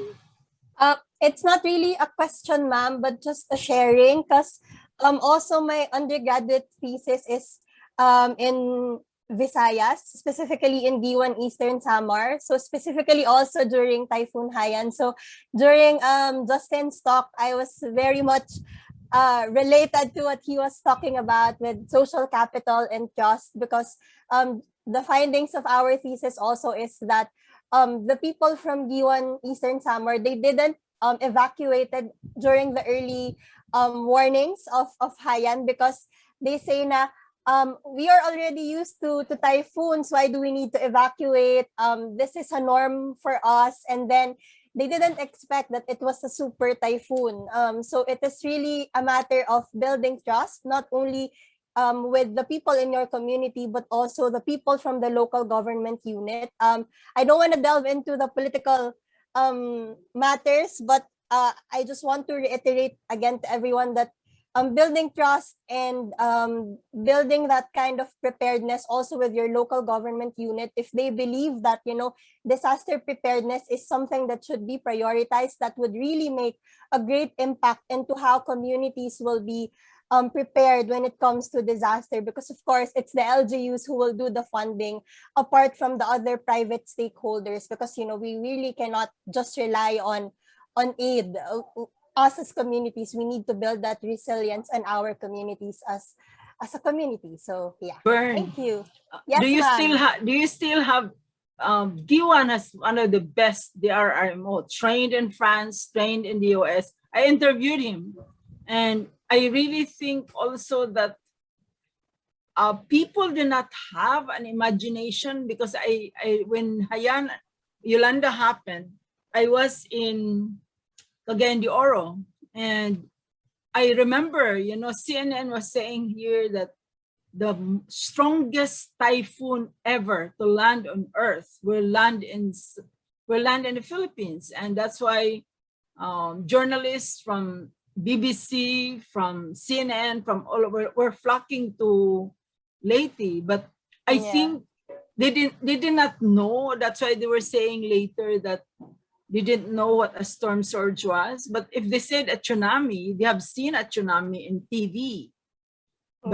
But also the other thing, Justine, and Paul and everyone here, I'd like to tell you is that if you look at the history of the Visayan Islands, there are the stories of the Father Alcina, one of the Jesuit priests, that documented the Daloyong, this, that happened in 1500s, happened in 1600. And in fact, the last documentation of tsunami, now they use tsunami in the warning system, was 1912 and 1898. And I remembered I was in Giwan, Bern, and Giwan and Kinapundan and Salcedo, and I had around 5 respondents, Justine. Like one of them said that her grandmother told her that she survived in the 1897 storm surge by holding on top of the coconut. So the wave must have reached the top of the coconut. But my informant said, when she used to tell us that, it's like it happened so long ago and it will never happen again. So that whole failure to understand that there's a rhythm in the weather and climate. So I think, the cultural, the historical, the technological, the political, economic, and cultural. What do you think, Justine? You were there for 6 months in Leyte. It all counts, yeah, of course, and I think there's a lot of value to spending long periods of time. So I actually spent almost 2 years in Saint Bernard, but I in many of the interviews that I had older people speak to me of the Battle of Leyte Gulf, which was 1944. Yes. 45. The largest naval battle in history. Certainly, I think there's a lot of value to doing in-depth interviews and tapping into the wisdom of the elder people which are there. In Japan, they always say to forget is a disaster, and the old people in Japan are valued for their reminding the young that we must always prepare. And I think in the Philippines, I think we have subscribed very much to modern education, and we think these old people do not have anything to teach us. What do you think, Bern? Ma'am, during our interviews there, we were just there for 1 week, so I don't really know if that's enough time. Basically, it's not. I stayed there for a month, so that's how I was able to get all these stories. Yeah, but they were saying that they don't really have that means of getting news about the typhoon, and they were just relying on their own communities talking to each other na, oh, there's a typhoon coming, there's a super typhoon coming. So it really depends on the relationships, the interpersonal relationships that you build there. But in terms of like disaster preparedness, there's not much going on. So like what you've said, ma'am, for them to survive, most of them, they just stayed in their houses, or they hold on to the trees, because that's what's there in Giwan, full of trees. So that's how they survived. But I do not know how many of you remember the Palo tsunami, Justine, in Palo, Indonesia. And Palo had a tsunami or a storm surge in 1936. And it killed so many people. So they really have a very elaborate early warning system that they even have a song that every school child learns about the idea that when the fish are coming out of the ocean, you should run to the hills. And when that happened, I think that was when was the Palo storm surge? Around 2019, I think. But what they found out is that of the several villages, number one, the waves or the strong waves came when there was a festival in the beach, and they couldn't run up to the hills fast because of the obstructions there was so much development already. So the pathway up to the hills was not anymore as clear as before. And then in some villages, the warning drills, the whistle, they turned it down, the volume, because you have a warning drill and it's nuisance. So what they did was to turn down the volume. So when the event happened, there was no volume. And then, but in some households wherein they remember that, and it was not so developed, the damage is not as much. So it's I think we have to learn lessons. Joy has question. Yeah. I think just further to what has been said by Dr. Veuthey and by Byrne as well, because I think a lot of the issues that we have concerns science communication. So there's a lot of word of mouth. Yeah. And when there's word of mouth, something always gets lost in translation. So I don't know. I guess my question is for Dr. Veuthey, because for the Philippines, we already have this system of communicating the science, and it's very hard for those who are not science-based to really get the science. So from your point of view, what is the best way to communicate the science, and who is really responsible for making sure that people are, informed of what's about to happen or in what can happen? Thank you for the question. I don't know if I have quite the answer. I would say that it's really location specific, and I believe that it really depends on which population you're trying to reach. There are some interesting examples in Indonesia of people going around neighborhoods on the back of a motorbike with a loudspeaker to say, okay, the storm is coming, you have 3 hours to evacuate, this kind of stuff. I think in today's day and age, even some of the places quite remote where I was doing interviews, people didn't have stable electricity or definitely not stable internet, but they could get Facebook messages. So depending on where you are, perhaps social media, but I would really say it, and this is perhaps me as a former journalist, is more, who are you talking to? Who are you trying to reach? And that would be my response. But perhaps Sir Paul has something else to contribute. Yeah, since you're the engineer. No, if you notice, most of the disaster areas, and if you interview the people who experience it firsthand, they have common narratives. Some of them will tell, we never seen this storm surge in our lifetime. Nobody expected, nobody told us that the oxygen in the Lake Palakpakin is not 10 meters deep, it's just 2 meters. That's why all of our fish are dying. A lot of this is not being communicated well. Precisely the point of Joy. Yeah. We can translate this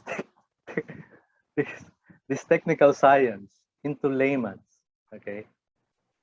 When they see this kind of level, this kind of surge, I can see in Facebook, oh, it's so big, high-end so big. Wow, it's so perfect. What do we do? Just watch. No one's telling us, please get out of the way.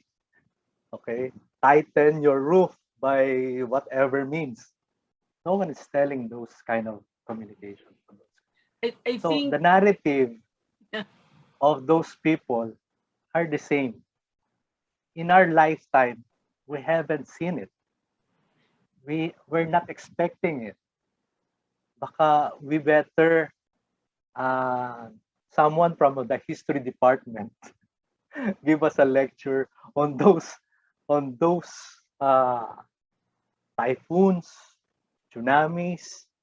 These are the things that we need to look at, the history of our I think disasters. oral traditions, I think we have to value oral traditions because like after Yolanda, I went to northern Cebu because it was one of the worst hit areas. And the village chief was telling me that those households were still built in a traditional manner where there was cross ventilation and there was a passage for the air underneath, the house on stilts, and also that they strengthened, they reinforced their houses before. So they tied the roof, the post, they reinforced and they strengthened it. And there was hardly any damage because the wind was able to pass. Whereas the modern house opposite them, the whole roof was blown off because I think, Paul, there was no, shall we say, there was no place for the strong wind to pass. So I think we have to think about architecture and what does a resilient building means. If in the previous building standards, it was only could withstand, let's say, 220 per kilometers. But I think how was Haiyan? What was the wind speed of Haiyan? I think more than 200 miles per hour. 280 po. 280 kilometers per Yeah, hour. Almost so 300. So I think, it's also something with the building standards, because I think building standards are computed according to, I was talking to the builder in northern Cebu and he says, oh, most of the houses, the modern houses is calculated according to 220 kilometers per hour, whereas Yolanda was 280, Joy, yeah. So, it's a combination of the architectural standards, the building standards, and also knowledge, because I think in the olden days, people would always tie or strengthen their, reinforced, the locals call it reinforcing the strength, yeah. Yeah, Paul. The other one is we need to have political will. I remember when I went to Xavier University in Cagayan de Oro, a lot of people are in the river banks and flooded all the Isla de Oro. So they need to relocate all of those inhabitants along the river. That's why Father Bobby announced that we're donating hectares of land for so that they will move for the out. community. So and not only that, even the houses, even I think all the amenities of the home are being given for free for all of those people. But it's really also that Isla de Oro. Imagine Justine and everyone here. Isla de Oro means the island of gold, no? It's in the middle. It's what we call the tongue of the river. It's a land that is built by accretion. It's like Provident Village. Provident Village is built on land that is, accumulated the last 100 years, and it should not be built. And in fact, I was talking to old counselor in Marikina, and he was telling me that they were always opposing the building until around 1980s. They were always opposing the building of that part because, they know that it's flood prone. So political will, Paul, is very important. And also recognition that the water has to pass somewhere. And if you are on the way, then you'll be hit by it, I was struck with when I saw the old map of Marikina. Marikina is unhabitable according to that Yes. map. Because It it's is marshland. It's marshland. It's like, always covered with water. You see the elevation of Ateneo and Marikina, several yeah. meters. And people Well, are talking, why the river rose to 15 meters during the Ondoy? because Because of the old plans says it's not supposed, there's you're not supposed to build there. build houses there. Correct. We're not supposed to build. But you see, people forget, they think that, their engineering can control the Correct. water. Yes. But now I'm Ali, living in Marikina. Sorry. actually, There's a question from Ali. yes, Ali. Hi, Yes. ma'am. Yes. Actually, I would like to ask, like earlier, we're talking about the narrative. How can we translate the scientific or making it more human, especially when, for example, like sa history, they've survived just holding on to that coconut. How would you convince them into thinking that, oh wait, this you might not survive again? If they would insist on, I lived here, I was born here, and then I might as well die here. How do we bridge the gap in making them understand if they have survived doing only that, and then exerting more effort into like something more into resiliency and disaster risk? And that's the first one. And the second one would have to be when it Let comes me to respond. Let me respond to that first. I would say show pictures. What is a 280 speed wind? What will it blow? It will blow your house. I think you have to show models. You have to show scenarios. Actual, they can see better. And they will just say, this is what will happen to your house if you stay here. And that should be part of the education. I think that education should be concrete, palpable, understandable, and actionable. What do you think, Paul? After I remember, it's very different 30 years ago when I was in Marikina, because most of the roads are not cemented. Because of the cemented path or community roads or streets, water are rushing all into the drainage, and the rate of water gushing through the river is really very, It's very faster fast. than the absorption Faster. capacity. Because now it doesn't have any sponge that slows down. We have a lot of trees then, now none. We have a lot of pavements. Soil cannot absorb water. So imagine Ali, all of those areas are concentrated in one path. your second question, Ali.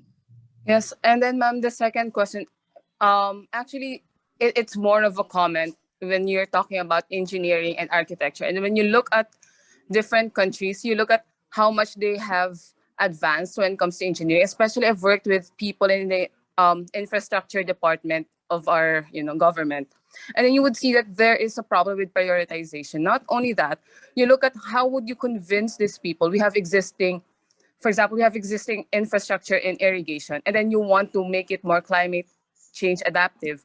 But then again, doing that would cost more instead of building a new one infrastructure. So there is a gap. There is that competition sort of which one would be prioritized, and then how would we prioritize it? Like right now, with the people I'm working with, they are into renewable, using like solar pump and solar pump irrigation, so that it would be more accessible for everyone, and it's not going to be that expensive. But then again, if you want all the infrastructure, all irrigation dams in the Philippines to be converted into solar pump, it would cost more money instead of building new ones. So I guess that's another problem if you want to look into engineering and architecture. There's that divide, I guess. And when it comes to, earlier as mentioned, there's the politics behind, or like, so yeah. But I think really, Ali, the major issue is that our infrastructure, the design of our, hard infrastructure, is not really cognizant that Number one, like irrigation, there will be less and less water. Water security, water will be like gold. Therefore, we should also be talking about climate resilient agriculture.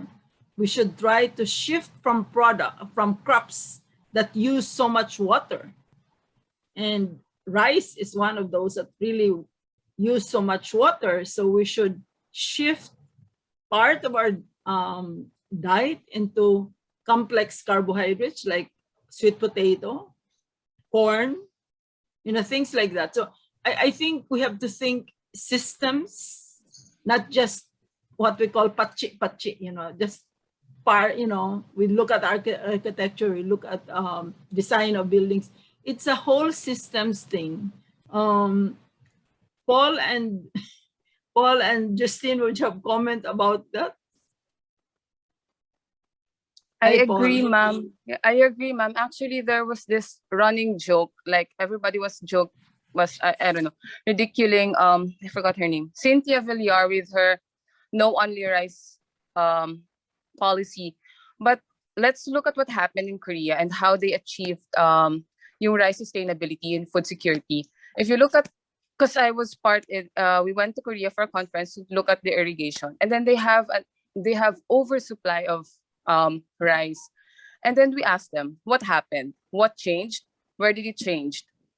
Then they said, we asked our people to limit their consumption of rice until they learned how to limit it.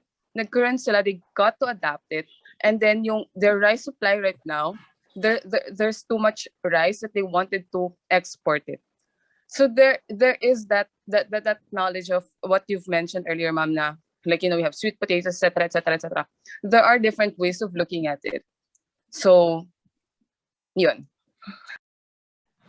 Justine, Paul, engineer and geographer. Well, I would say that someone has already mentioned, or a few people have already mentioned, the importance of political will.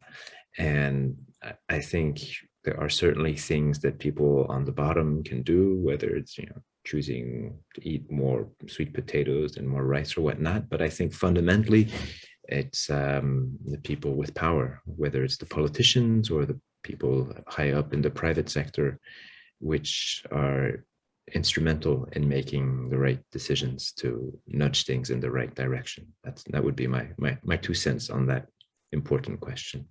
Paul. We need more young legs in the government. Open-minded, out-of-the-box thinker. We need someone who will tell his staff or colleagues, now this is the right way. Science is right. Yeah, but you no know what? Say. Okay. There's a question of me. It's about the feasibility for the technology for implement to larger audience or become accessible in the market. Most probably, they're asking about the technologies are, for example, the clean water system is 30K in order to get all the components. Most of our countrymen cannot procure, don't have those kind of men. That's why when we talk to communities, organized communities, we tell them, put up a cooperative, okay? If you have, let's say, 30 members, 30,000 divided by, well, it's 1,000 pesos each, and everyone can get clean water. So that's how you do it. They need, just like what Justin said, we need the mentality of bayanihan. So these are the things that, aside from getting the politics right, okay, how to think right, okay, is also important, because sometimes during the disaster, everyone is running for their own self-interest. That's a very sad problem.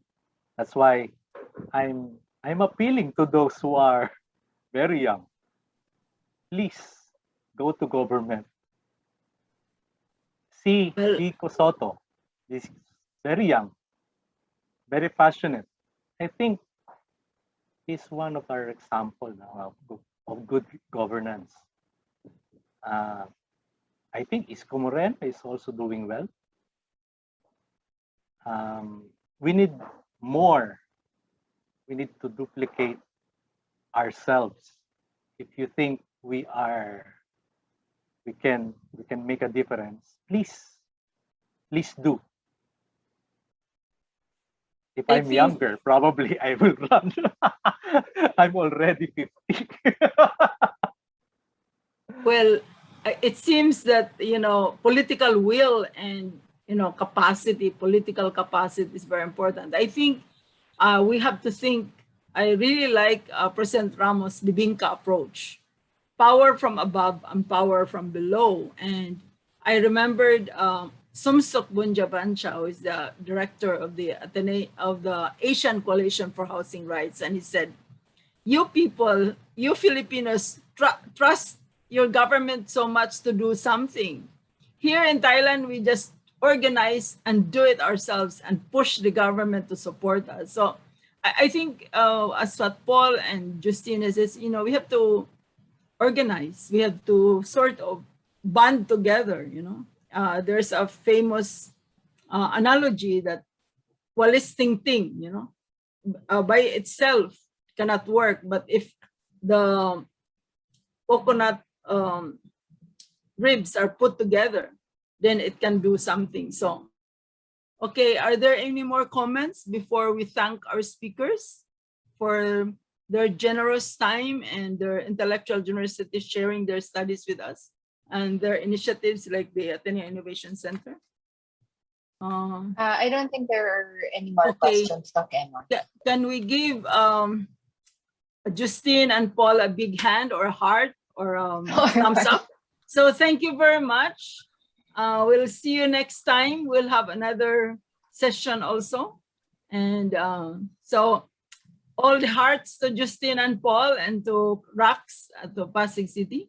Thank you all for your very warm welcome and for the opportunity to speak here. And it was an interesting exchange. And yes, I think there are many things that we can and should and will do together. So, Yeah. Ingat sa inyong lahat. Thank you so much. Salamat. Take care. Thank you, Bye-bye. Jeff. Salamat. Thank you po. Okay.